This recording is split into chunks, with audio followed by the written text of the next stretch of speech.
ওনাকে ঢুকতে দিয়ে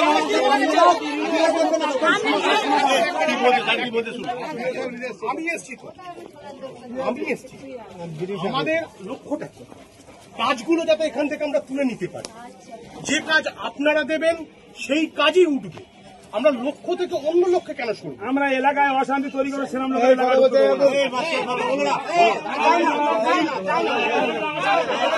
আমার সাথে এভাবে যদি কথা বলে আমাকে তো এখানে অনেকে চেনে আমার পরিচয় তো সবাই জানে আমরা রিনা দাসকে এখানে ঢুকতে দেবো না ওনাদের এখানে ঢুকতে দেওয়া হবে না একবার না কোনোবার ঢুকতে দিচ্ছি আমি দূর দূর করে মেরে জুতো মেরে হ্যাঁ খোঁজবি কোথা খা ওই ভাষাকার করুন ঠিক বলেছে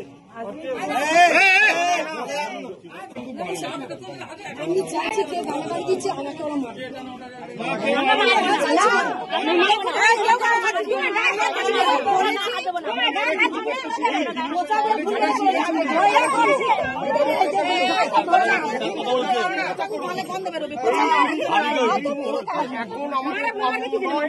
আমরা আগে সভাটা শেষ করি তারপরে জিনিসটা হবে কথাটা একটু বুঝুন একটু রিকোয়েস্ট করুন এমএলএ সাহেব কথা বলে আমি করছি ম্যাডামকে ঠিকভাবে এখানে কেউ গালাগাল দেয় আমি এখানে থাকবো আরে আমাকে ওরা মারুক আমাকে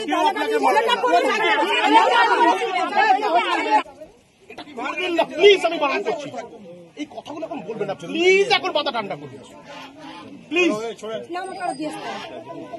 কাউকে আমাকে দিয়ে আসতে হবে আপনি এখন আমি যাব আমার গায়ে হাতি আরে বাবা এইটা এখন করা যাবে না কিন্তু না না না না এটা এটা এখন করা যাবে না কোন পুলিশ যখন এটা করতে পারলো না তো কি করবে ঠিক আছে তাহলে আমি এখানে থাকবো আমি এখান থেকে যাবো আমাকে কোনো পুলিশ দেওয়া আমি চাই ওরা আমার গায়ে হাত না না এটা এখন করা যাবে না এইটা সেটা করা কোথায় করা যাবে না এটা ভারত দেশে এখন করা যাবে না যান আপনি একটু যান এখান থেকে এখন যান আপনি গিয়ে প্রোগ্রামটা নিন সিচুয়েশনটা শুনুন আমি শুধু ভিডিও নই আমি এখানে ম্যাজিস্ট্রেট আমি রিকোয়েস্ট করছি বুঝুন জিনিসটা কিছু হয়ে গেলে আমি সামলাতে পারবো না এটাই আমি দেখি আরে আমার দায়িত্ব আরে কেউ কিছু এই আপনি আরে ইনসাইট করছেন কেন লোকজনকে একটু আপনি একটু সরে যান আমার কথাটা শুনুন প্লিজ আমি রিকোয়েস্ট করছি আপনি ব্যাক করুন আরে বাবা আমি বলছি আমি রিকোয়েস্ট করছি মানে বুঝুন এই সব শোনো চলো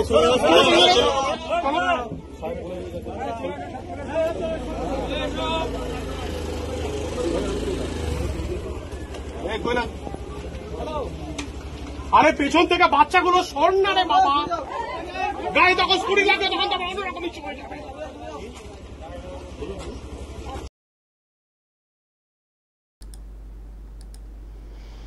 দর্শক দেখছেন দিকে দিকে কী সব চলছে আজকে তো একটা ভিডিও করেছি সেটা হচ্ছে নারায়ণগড়ে সেখানে তো ভিডিওকে প্রধান আরও যারা তাদেরকে তো তালাবন্দি করে রেখে দেওয়া হয়েছিল পুলিশ পরে উদ্ধার করে নিয়ে যায় এবং যখন বের করা হয় উনি তো ছুটতে ছুটতে পালিয়ে যান তো সেই ভিডিও দর্শক যারা দেখেননি দেখে নেবেন আমি আজকে একটা ভিডিও দুপুরে আপলোড করেছি কিন্তু এটা আরও একটা ভিডিও যে দেখুন জেলা পরিষদ সদস্যা টিএমসির এবং এই যে ভিডিও আছেন তো ওই জেলা পরিষদ সদস্যকে ঢুকতে দেওয়া হচ্ছিল না ওই এখানে ওই আমাদের পাড়া আমাদের সমাধান যে প্রোগ্রামটা চলছে ন্যাকামোটা তো এখানেও এটা হচ্ছে কাকদ্বীপের আমি দেখছি শুভেন্দু অধিকারী উনি নিজেও একটা এটা নিয়ে লেখা লিখেছেন এই ভিডিও দেখে রাজ্যের দিকে দিকে সরকারি কর্মসূচি আমাদের পাড়া আমাদের সমাধান এখন আমাদের পাড়া থেকে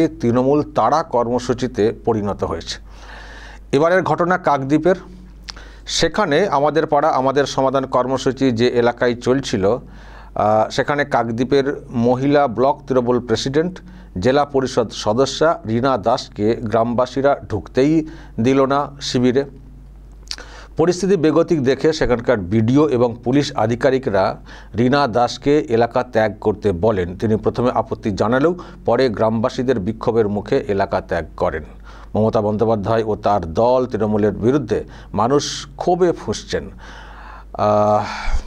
মানুষ এখন আর চুপচাপ থাকছেন না তাই দিকে দিকে প্রতিবাদ বিক্ষোভ হচ্ছে বাংলার মানুষ জেগে উঠছেন, এই জনগণই মমতা বন্দ্যোপাধ্যায় আর তার সরকারকে অপশাসনের হাত থেকে মুক্তি পেতে আর কদিন পর বঙ্গোপসাগরে ছুঁড়ে ফেলবে। শুভেন্দু অধিকারী এই পোস্ট করেছেন। প্রিয় দর্শক, আমি শফিকুল ইসলাম এবং আপনারা দেখছেন আরামবাগ টিভি। শুভেন্দু অধিকারী একটা স্লোগান দিয়েছিলেন, বিশেষ করে মোদির সভাতে, যে আমাদের পাড়া তৃণমূল তাড়া। নরেন্দ্র মোদী আবার জানতে চেয়েছিলেন পাশে সমীপ ভট্টাচার্যের কাছে যে কী বলছেন শুভেন্দু, এটার মানে কি জানতে চেয়েছিলেন।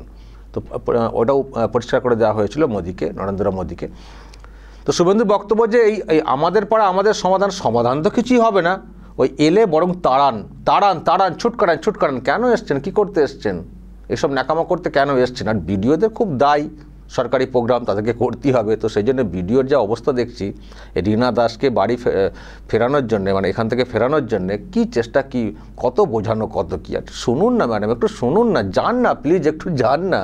এমএলএর সঙ্গে কথা হয়েছে, আপনি যান না, প্রোগ্রামটা করতে দিন না। প্রথমে এলাকার মানুষদেরকে বোঝানোর চেষ্টা হয়েছিল যে আমরা আপনাদের এলাকা থেকে কাজ তুলতে এসেছি, এখান থেকে কাজ কত উঠবে সেটা আমাদের জানা আছে, শুধু কতজনের পদধূলি পড়েছে সেই হিসেবটা হবে, কতজন ক্যাম্পে এসছেন, কাজ তো কী হচ্ছে সে তো জানাই যাচ্ছে, এবং সেই জন্যই তো মানুষের এত ক্ষোভ। তো যাই হোক, রীনা দাসকে অনেক চেষ্টা হয় ওনাকে এখান থেকে ফেরত পাঠানোর, উনি কিছুতেই যাবেন না, আমাকে মারুক, দেখি কত মারতে পারে। আসলে ক্ষোভ বিক্ষোভ ওখানে হয়েছে, উনি হয়তো চেয়েছিলেন যে একটু হোক, মারধর কেউ দিলে সেটা কারো সিন ক্রিয়েট করবেন, যেটা ওনার নেত্রীরও একটা স্বভাবের মধ্যে পড়ে। তো ভিডিও বলেন না, এটা সমস্যা হয়ে যাবে। পুলিশ আধিকারিকরা যারা ছিলেন তারাও আপত্তি করেন, তারাও বলেন চলে যান। মানে ওনারাও বুঝেছেন, পুলিশের লোক এবং ভিডিও, যে এলাকার মানুষের ক্ষোভ কতটা, এবং এলাকার মানুষের ক্ষোভ থাকলে অনেক কিছুই যে মেনে নিতে হয় সেটা কিন্তু পরিষ্কার।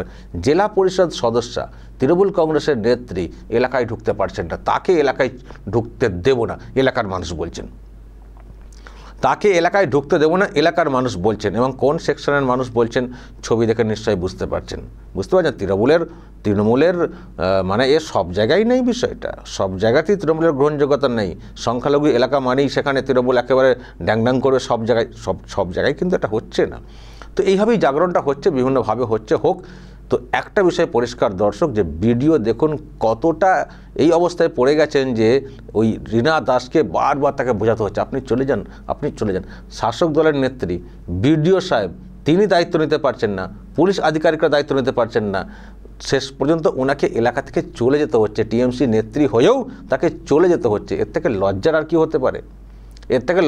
কি হতে পারে? নারায়ণগড়ে বিডিও ছুটছেন, পঞ্চায়েত প্রধান ছুটছেন, এখানে আবার ব্যাক করে চলে যেতে হচ্ছে। তো নেপালের হাওয়া লেগে গেছে মনে হচ্ছে।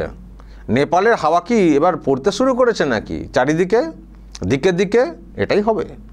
সময়ে যদি না ছাড়ে এই শাসক ক্ষমতা, নেপালের থেকেও ভয়ঙ্কর ঘটনা এই বাংলা তো হবে। কারণ মানুষ একটা সময় পর্যন্ত অপেক্ষা করেন, সহ্য করেন, তারপর সব লিমিট ক্রস করে যায়। সুতরাং সাবধান, মানুষের রায়ের প্রতিফলন যদি না ঘটনা হয় না, দেখবেন এ তো একটা বিচ্ছিন্ন ঘটনা হিসেবে লাগছে কোনো পঞ্চায়েতে, কোনো ব্লক অফিসে বা এরকম টুকটাক এলাকা।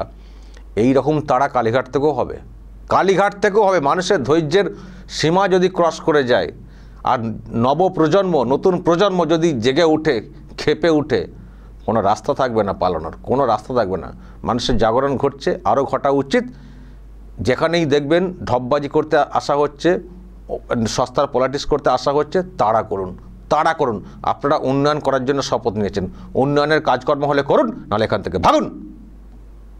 ভাগ করে ভাগিয়ে দেবেন। কেন সব টাকা করতে আসছেন? তো যাই হোক দর্শক, এরকম একটা দৃশ্য, ভিডিওর কি অসহায় অবস্থা। মানুষ যদি গর্জে ওঠেন না, মানুষ যদি জেগে ওঠেন না, যত বড়ই নেতা নেত্রী হয়ে যান না কেন, পালানোর পথ খুঁজে পাবেন না। নেপালে দেখেছেন কী সব ভিডিও সামনে এসছে, নদীর জলে ফেলে দেওয়া, এমনকি বাড়িতে সব অগ্নিসংযোগ, মারধর, মৃত্যুর ঘটনাও তো এসছে শাসকের লোকজনদের। এই রকমই কিন্তু হবে পরিস্থিতি। ফলে যেখানে দেখবেন এই ধরনের কিছু ঘটনা ঘটেছে না, ওই একটা বিষয় কমন, একটা না দুটো বিষয় কমন। একটা হচ্ছে দুর্নীতি, আর দ্বিতীয়ত হচ্ছে জোর করে ক্ষমতায় টিকে থাকা। দেখবেন এই বাংলাতেও যা সব দেখছি একই টাইপের, শুধু একই টাইপের ঘটনা হতে বাকি থাকছে, আর কিছুটা। আশা করি শাসকের নেত্রী যিনি আছেন তিনিও টের পাচ্ছেন, সেজন্য এদিক সেদিক ছুটছেন দেখতে পাচ্ছি। কিন্তু ওইসব ছুঁটে আর কতদিন ম্যানেজ করবেন যদি নিজেদেরকে না শুধরান। আর বারবার বলছি, এক তো দুর্নীতি রোধ করতে হবে, আর দ্বিতীয়ত যদি মানুষের রায়ের প্রতিফলন ঠিকঠাক না ঘটাতে দেন, জোর করে ক্ষমতায় টিকে থাকার চেষ্টা করেন, 26-এর ভোটও যদি সেই কাজটা করার চেষ্টা করেন, ক্ষমতায় হয়তো ফিরবেন, কিন্তু ক্ষমতা ভোগ করতে পারবেন না, এটুকু বলতে পারি। দর্শক বলবেন আপনারা যেসব দৃশ্য এসছে দিকে দিকে, আপনাদেরও মতামত থাকবে, অবশ্যই বলবেন সাধারণ মানুষের কি করা উচিত, সেই সব নিয়েও যদি কোনো সাজেশন থাকে সেটাও বলবেন, যা বলার বলবেন, এবং নজর রাখবেন আরামবাগ টিভিতে।